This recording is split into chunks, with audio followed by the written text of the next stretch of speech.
Before the G7 summit set for June in the UK, a series of ministerial-level meetings are being held to discuss a slew of issues at hand. Wednesday marked the end of the foreign ministers' meetings. There, multiple issues were touched upon, from COVID-19 to North Korea and the crisis in Myanmar. Our Kim Do-yeon with the details.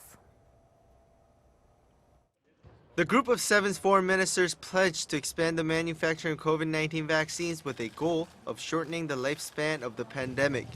We commit to working with industry to facilitate expanded manufacturing at scale of affordable COVID-19 vaccines, therapeutics and diagnostics, and their component parts, said the ministers in a joint statement after the meeting.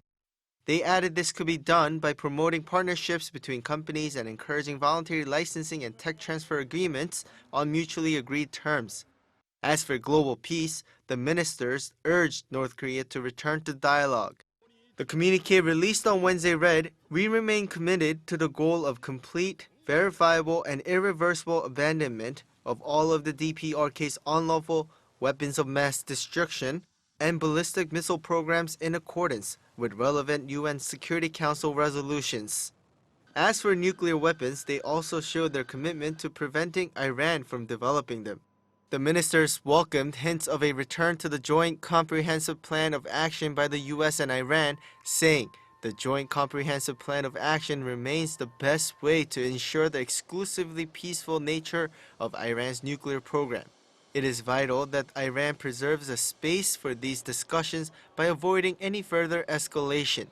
As for the crisis in Myanmar, the ministers condemned violence by the military while urging for the release of political prisoners, including State Councillor Aung San Suu Kyi. Foreign and development ministers of G7, along with foreign ministers from South Korea, India, Australia, and South Africa, met in London as a part of the G7 meetings ahead of the summit, which will be held in June. Kim Do-yeon, Arirang News.